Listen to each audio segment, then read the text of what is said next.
Shalom, salam sehat bagi kita semuanya dan selamat pagi Bapak Ibu Saudara-saudara yang terkasih. Pada pagi hari ini saya akan menyapa kita melalui firman Tuhan sebelum kita melakukan segala aktivitas kita. Namun sebelum kita mendengar firman Tuhan, marilah kita berdoa. Allah Bapa yang terkasih, yang kami sembah di dalam nama Anak-Mu Tuhan Yesus Kristus, segala puji syukur kami panjatkan kehadirat-Mu Tuhan atas kasih-Mu yang menyertai segala kehidupan kami, membangunkan kami dari tidur kami Tuhan. Dan pada pagi hari ini sebelum kami melakukan aktivitas kami rindu melalui kuasa Roh Kudus-Mu, Kau menyatakan firman-Mu ke dalam hati kami, pribadi kami lepas pribadi, di dalam Kristus Yesus. Amin. Bapak Ibu yang terkasih, pada pagi hari ini kita mau mendengarkan firman Tuhan pada hari ini, Kamis 16 Juni 2022, tertulis di dalam kitab Mazmur pasal 51 ayat 3. Saya akan membacakan untuk kita semuanya. Kasihanilah aku ya Allah menurut kasih setiamu. Hapuskanlah pelanggaranku menurut rahmat-Mu yang besar. Demikian firman Tuhan. Bapak Ibu yang terkasih, firman Tuhan pada pagi hari ini adalah bagian daripada doa pemazmur tentang pengampunan dosa. Artinya, kita diingatkan berapa besarkah pengaruh dosa itu dalam kehidupan kita. Pemazmur ingin mengingatkan kita betapa hancurnya kehidupan manusia itu akibat dari dosa tersebut. Sehingga apa yang dilakukan seseorang, apa yang ingin diutarakan oleh pemazmur tentang dosanya kepada Tuhan, dia ingin mengungkapkan beberapa hal. Yang pertama, dengan hidupnya di dalam dosa, maka manusia itu tidak pernah merasa nyaman dan aman. Dengan hidup di dalam dosa, manusia itu tidak pernah merasa aman dan nyaman. Karena apa? Karena semua orang yang telah berbuat dosa telah kehilangan kemuliaan Allah. Yang kedua, dia mau menyatakan bahwa di luar daripada Allah tidak ada kehidupan. Di luar daripada Allah tidak ada kehidupan dan tidak ada hidup. Mereka yang hidup di dalam daging tidak mungkin berkenan kepada Allah. Itulah yang diingatkan firman Tuhan di Roma 8 ayat 8. Namun banyak hal yang diingatkan oleh firman Tuhan untuk kita pada pagi ini, di mana melalui aktivitas kita setiap hari, kita sudah banyak berinteraksi dengan dunia, di mana dunia itu hanya menghasilkan kepentingan dan kesenangan manusia itu sendiri. Sehingga dapat membuat kita tidak takut lagi melakukan dosa. Sehingga kita sering hanya membandingkan kesalahan yang dilakukan orang lain dengan kesalahan yang kita lakukan. Dengan membandingkan kelemahan orang lain dengan kekuatan yang kita miliki. Jemaat yang terkasih,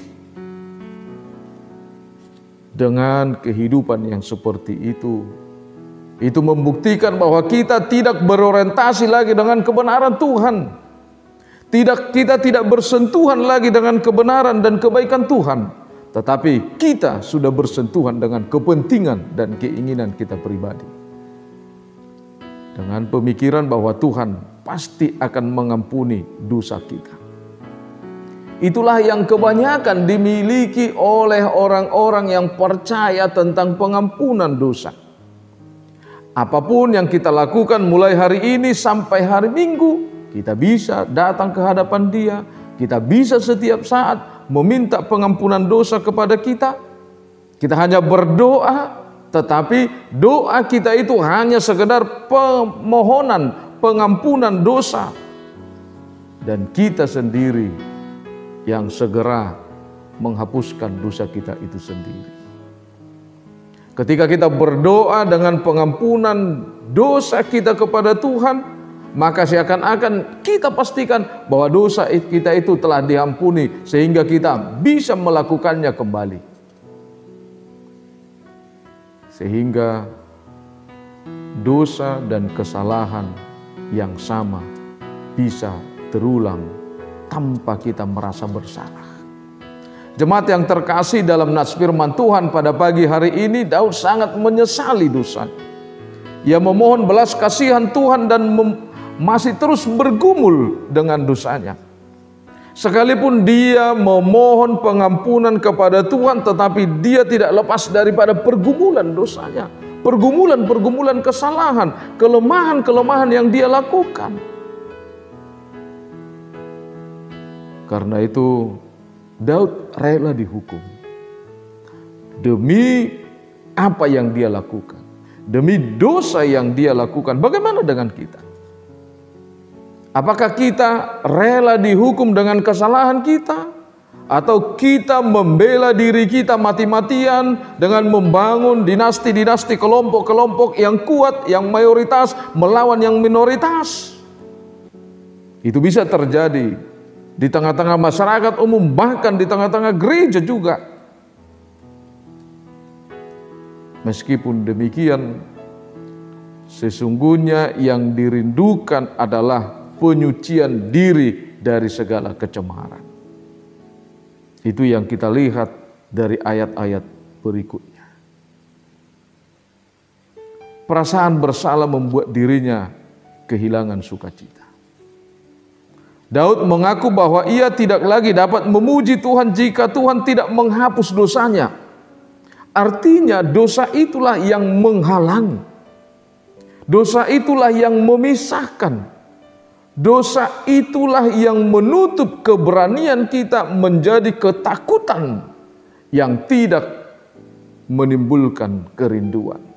Tetapi ketakutan yang menimbulkan jarak dengan Tuhan.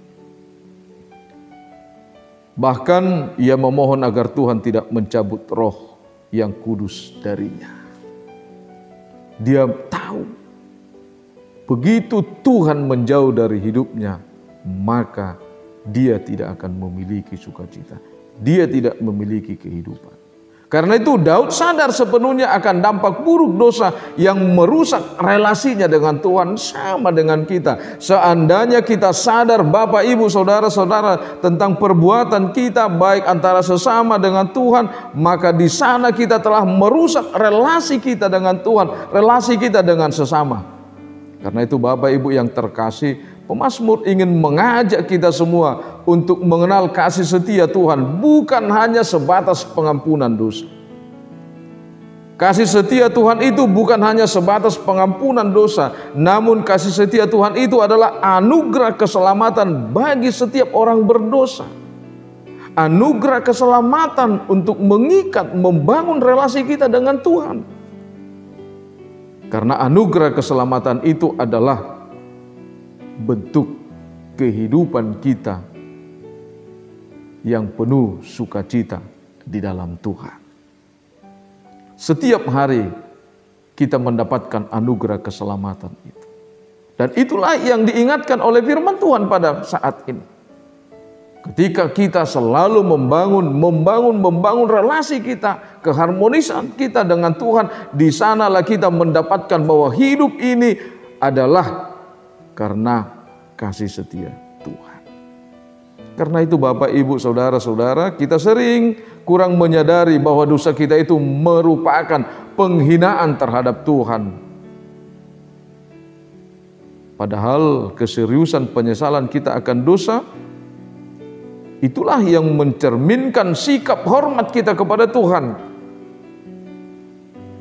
Bukan hanya memperbaiki sekedar relasi kita dengan Tuhan, tetapi itulah rasa hormat pujian kita kepada Tuhan. Kita tentu berduka atas dosa kita, karena membuat Roh Kudus juga berduka. Kita berduka atas dosa kita, karena sudah membuat Roh Kudus itu juga berduka. Apa yang terjadi ketika kita masih mencintai dosa-dosa kita? Apa yang terjadi ketika kita merasa nyaman di dalam kebiasaan-kebiasaan buruk kita? Karena itu, Bapak, Ibu, Saudara-saudara, mulai saat ini, marilah kita memohon belas kasihan Tuhan, karena itulah bagian yang terpenting dalam kehidupan kita untuk membuka pikiran kita, hati kita, kehidupan kita secara umum, untuk menyadarkan hidup kita, menyadarkan diri kita bahwa kita tidak pernah merasa aman jika kita jauh dari Tuhan, jika kita tidak hidup di dalam kebenaran Tuhan. Ingat, Sola Gratia telah menyelamatkan kita bukan karena kehebatan kita, bukan karena kebenaran kita, tetapi karena kasih karunia Tuhan. Amin. Kita berdoa. Kami puji Engkau Tuhan atas kemurahan dan kebaikan, kasih setiamu yang telah Tuhan berikan kepada kami, kepada pribadi lepas pribadi di dalam kehidupan kami. Kau mengingatkan kami akan setiap kehidupan kami, langkah kami, perbuatan kami, tindakan kami di dalam kebenaran dan kebaikan-Mu. Terima kasih Tuhan, kami sadar kami masih cinta dengan kehidupan daging, kehidupan jasmani, kehidupan dunia ini. Seakan-akan apa yang kami miliki adalah kebahagiaan yang selama-lamanya dalam kehidupan kami. Sehingga kami merasa ketika kami punya jabatan, ketika kami punya materi, ketika kami punya segala-galanya, maka itulah kebahagiaan yang abadi bagi kami. Namun pada pagi hari ini Tuhan mengingatkan kami bahwa kebaikan, kesempurnaan hidup yang kami miliki hanyalah oleh karena kasih setiamu. Karena itu Tuhan, janganlah kasih setiamu itu beranjak dari setiap anak-anakmu yang berseru kepadamu. Karena itu kasihani kami Tuhan. Kuatkan kami untuk melawan kelemahan-kelemahan, dosa-dosa dan kesalahan-kesalahan yang kami hadapi setiap hari. Bapa di dalam sorga, melalui kasih setiamu kami berdoa buat seluruh jemaat-Mu Tuhan, yang pada saat ini terbaring sakit, yang merindukan pertolongan dan kasih setia Tuhan untuk membangkitkan mereka dari tidur mereka, menyembuhkan mereka dari penyakit mereka. Berkati obat yang mereka makan, berkati juga makanan dan minuman yang mereka konsumsi, begitu dengan dokter dan para medis. Biarlah Tuhan yang mengurapi mereka, menuntun, membimbing mereka, supaya mereka melayani setiap pasien dengan kasih setia Tuhan. Terima kasih Tuhan. Berkati juga bangsa dan negara kami ini. Jauhkan Tuhan dari setiap rasa egois, rasa individu, rasa kemayoritasan. Tapi biarlah Tuhan kami menyadari diri kami bahwa kami adalah satu di tengah-tengah bangsa kami ini. Kuatkan dan berikan kesehatan, kebijaksanaan kepada pimpinan negara kami ini, supaya Tuhan melayakkan dia untuk memimpin bangsa kami ini. Terima kasih Tuhan, kami berdoa buat gereja-Mu HKBP yang telah Tuhan utus. Pakailah Tuhan dan berkaryalah melalui gereja-Mu, supaya gereja-Mu menjadi berkat di tengah-tengah masyarakat, bangsa dan negara kami, bahkan di tengah-tengah dunia ini. Cukupkan Tuhan apa yang diperlukan oleh gerejamu, baik kebutuhan program dan kebutuhan para hamba-hambamu. Biarlah kasih dan damai setiamu Tuhan yang ada menyertai setiap warga jemaatmu, menyertai setiap para hambamu. Kami berdoa secara khusus gerejamu HKBP Resort Surabaya, HKBP Surabaya ini Tuhan, di dalam seluruh program dan rencana pelayanan kami yakin dan percaya kami adalah orang-orang yang lemah, sekalipun Tuhan telah mengangkat, memilih kami menjadi hamba-hambamu. Tapi kami yakin, kami memohon kasih setia Tuhan untuk memberkati dan menguatkan kami di dalam segala kehidupan dan pelayanan kami. Terima kasih Tuhan, ampuni segala dosa dan kesalahan kami, supaya kami layak menjadi anak-anak yang menerima kasih setia dan keselamatan dari Tuhan. Dalam Kristus Yesus kami berdoa dan mengucap syukur anugerah Tuhan kita. Kasih setia Allah Bapa, persekutuan Roh Kudus memberkati kita. Amin. Jemaat yang terkasih, atas nama seluruh pelayan yang ada di Resort Surabaya, kami mengucapkan kepada seluruh jemaat, selamat beraktivitas, jangan lupa tetap berdoa dan penuh sukacita. Terimalah salam kami, salam sehat, Horas, Horas, Horas.